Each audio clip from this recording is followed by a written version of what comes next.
Welcome back to the Cricket Today podcast on Wednesday, January 17th. Excited for another huge week of cricket. We've got Test cricket back. We're up and about for the Test cricket. I've got my Aussie top on. I'm your host, Leo Mullaly, also known as the Stats Guy.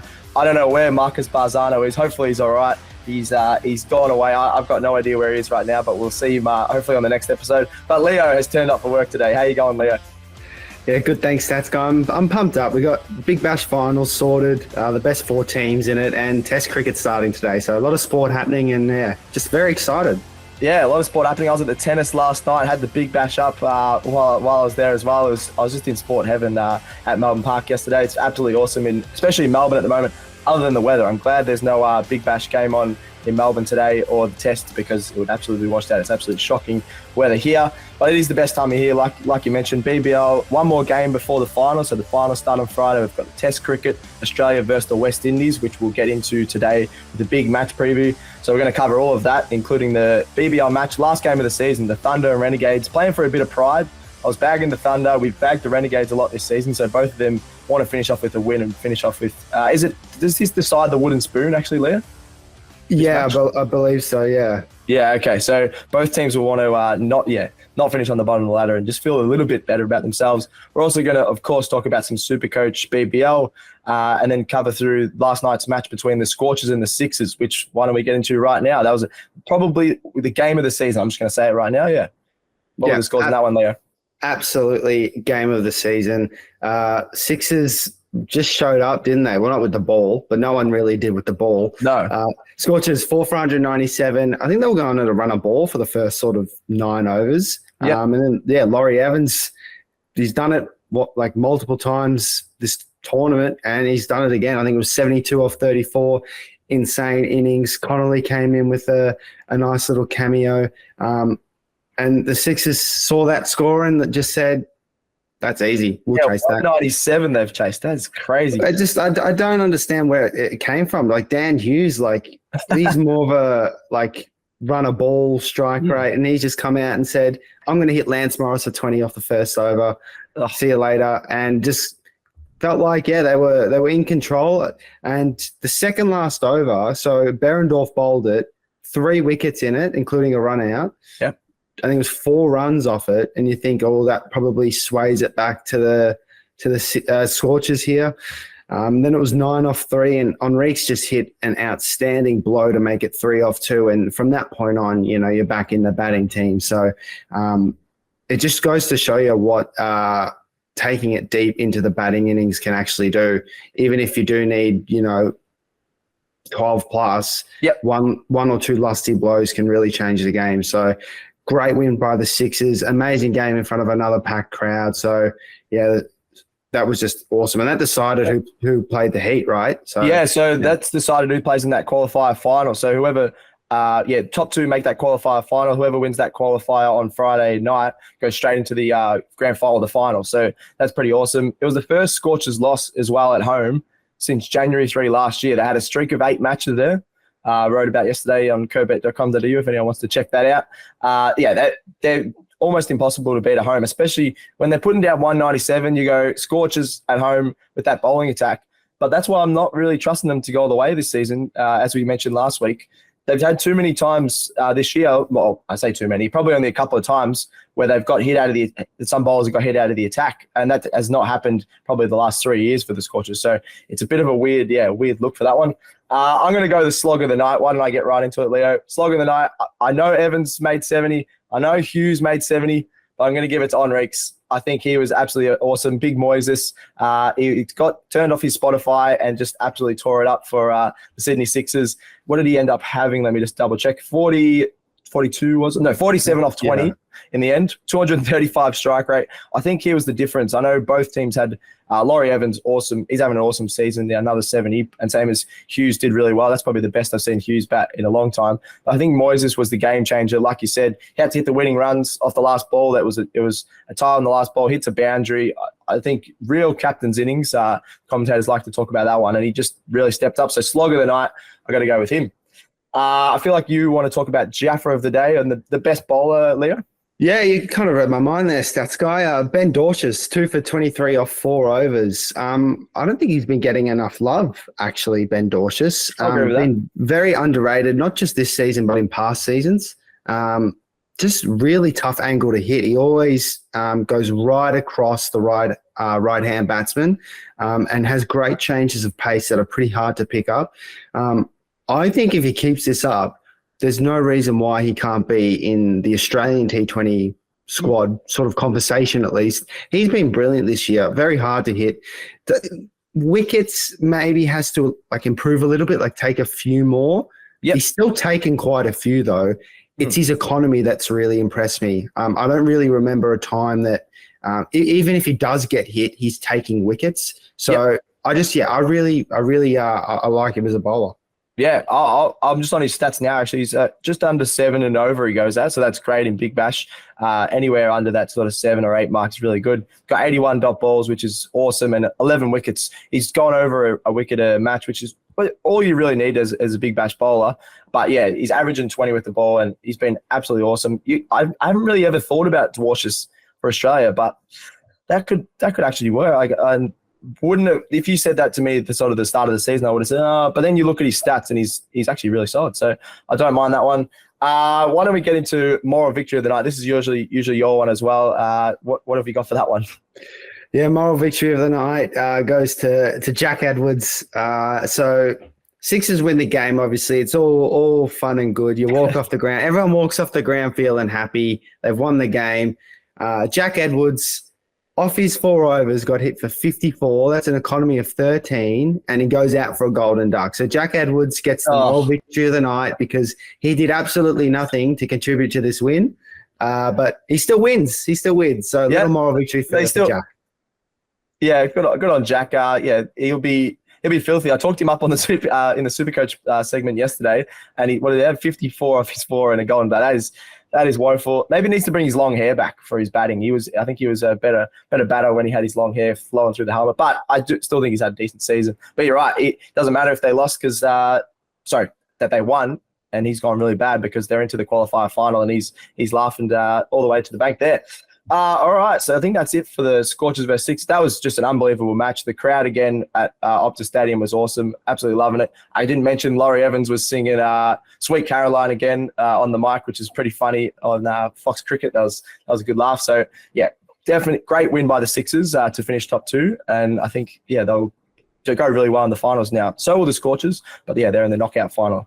So the SuperCoach segment, absolutely gutted that it's almost done. This is the last game of the season between the Thunder and the Renegades. So we're going to have a look at the best SuperCoach players between those two sides. Probably haven't been the best performing sides, obviously, the last 2 teams. So you're not picking too many of their players in SuperCoach, but there's still a couple that you can pick for the last round, for the last game, if you want to just make a last-minute trade just to get yourself over the line in a final or anything like that. I absolutely bowed out in the final, so I'm not in. I don't know about your team, Leo. Are you still kicking around? No, I think I've crashed out of finals, unfortunately. It was a very poor season by my lofty standards. Oh, your lofty standards. All right, we'll have to have a look into the archives for Leo's lofty standards. All right, who are you picking? I think it's a Renegades player that's done pretty well the last couple of weeks. Yeah, Akil Hussain. So he scored 74 in his first game. He's at $215,400. What I like about him is that he can bowl at any time and be a wicket-taking option. He can bowl the first over of the game. He can bowl middle overs. He can bowl power surge. He can even bowl at the death. He's a really, really crafty bowler. Can bat as well as a late order batsman, but it's his bowling for me that I'm really impressed by. Gets really good drift into the batsman and is always threatening both edges of the bat, to the outside edge with spin, the inside edge with the one that goes straight on. So I really like him here to back it up, and just put in there that the Gades need to get him back next season because he was good for him last season, but he's one that I think is sort of that all-rounder type that they're missing, that bowling all-rounder. So I think him and Zampa years going forward would be a very good spinning combination. So just trying to put that out into the universe so the Gades can do that. Oh yeah, hopefully some people that work at the Gades listen to that. Don't pick any more old blokes that are a bit cooked. So we're just pick an all young team. Why not? Because most of the young guys are the ones carrying the Renegades. You got the Rooster, Fraser McGurk, and Sutherland. Hassan's he's still a pretty experienced player, but a bit younger than guys that are retiring. So I really like that one for SuperCoach as well. It could be a bit of a pod heading into the last game point of difference that people don't have. I'm going to get into Alex Hales. I'm talking up an Englishman, so I don't know how I feel about that. But he's had an underrated season, I think. I feel like I was bagging the Thunder, but everyone around him in their batting lineup seems to crumble. But he's been really solid, averaging 29 with the bat at 140 strike rate. Not bad at all. And he's having an underrated season in SuperCoach. 5-round SuperCoach averages 70. Averages 74 against the Gades in SuperCoach across his career. That's 7 matches. He just loves tearing up the Renegades, and I think he's going to do it again tonight. I feel like, the Renegades bowling attack has been very awful this season.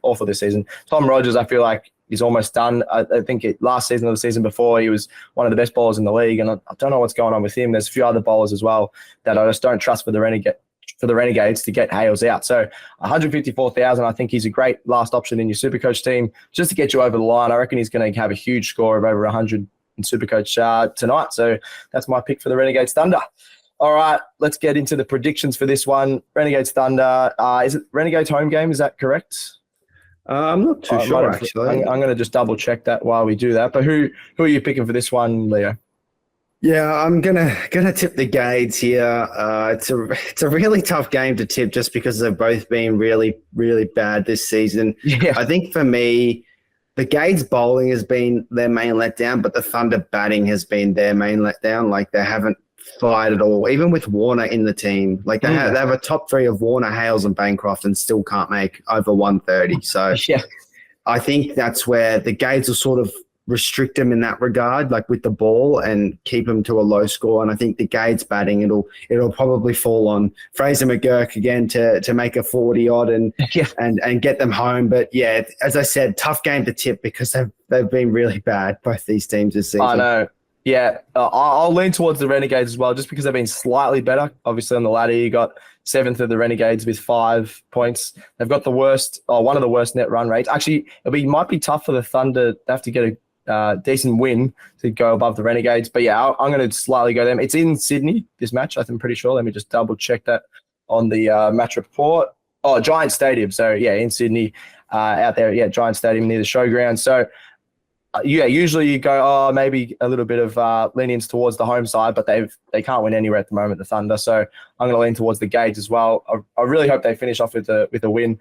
I think our season predictions weren't too far off as well. We had the Renegades down towards the bottom. We got roasted online. So let us know. We might have to go through the archives of the podcast and see if our season predictions, bit of egg on our face for a couple of them. But yeah, we'll see how we go. Well, I'm interested to see if the Heat can go all the way. We can get a clip of you, Leo, talking down the Heat. That'd be pretty funny. Well, I make the clips, so I'll make sure that doesn't see the light of day.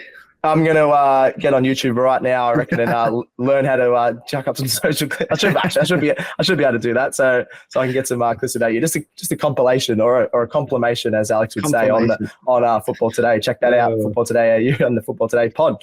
All right, now we've got through the Big Bash. There's going to be the last game tonight and then the finals on Friday, so we're pumped about that. But I'm even more pumped. Got my Aussie top on for Australia versus the West Indies in Adelaide, I believe. So Adelaide Oval. That's going to start today. What is the yeah now for that one? We haven't had a yeah now for a while, so I'm excited for this one, Leo. The yeah now for this one. The Aussies will win this test match in 2 days. Oh. Very short amount of time.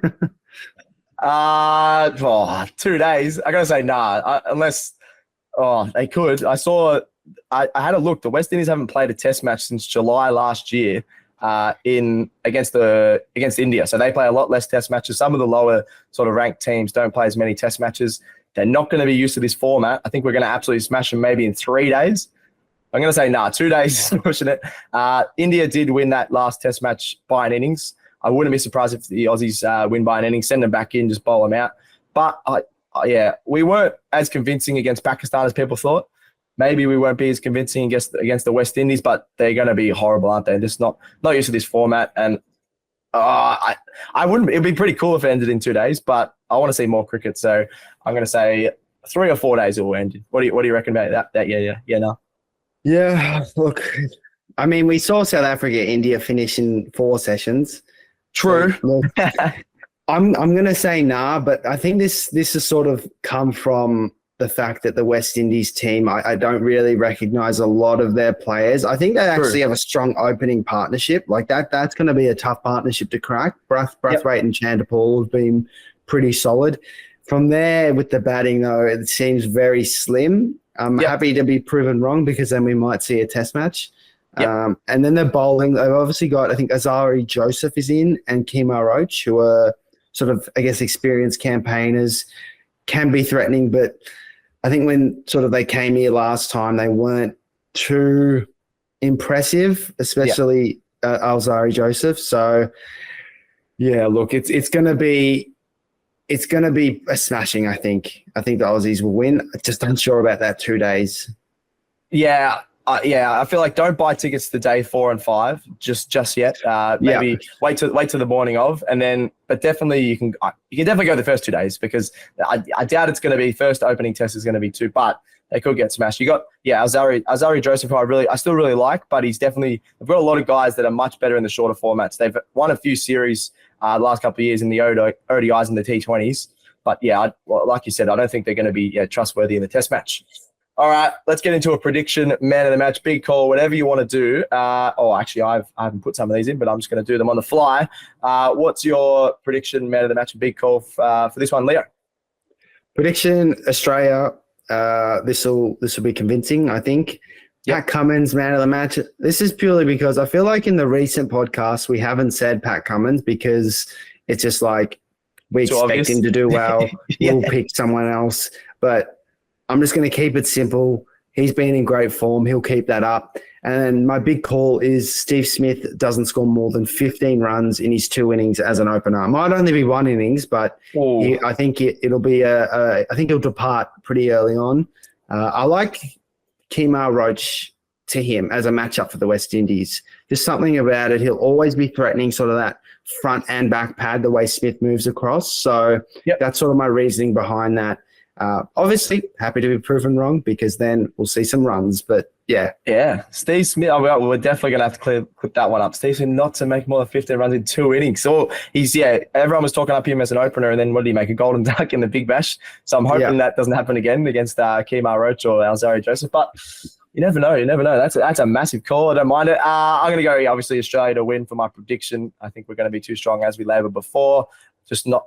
The experience in Test cricket is we're the best team in the world. You've got the best bowling attack, 3 of the best batters in the world as well. So I'm going to go the Aussies. I'm going to go man of the match, a bit of a different one, Hazelwood, the Hoff. I feel like those sort of areas that he can just bowl consistent line of length is going to frustrate the West Indies batters. I feel like a lot of them are used to ODIs and T20s. They might lose their wickets pretty easily. They might get bogged down a little bit. Other than Brathwaite, who else is opening again? Chanderpaul, other than those two, I feel like a lot of the other guys can't really hold their head down and just knuckle down. So I think Hazelwood's going to tear that one up and the Hoff's going to steam through him. And then Cam Green is my big call. I think he's going to justify his selection with a ton. I just don't trust a lot of these West Indies bowlers. I think it's going to be a really strong strike rate. I feel like when Cam Green's at his best, he's sort of going at a run of ball or maybe just under a run of ball, sort of like an ODI innings.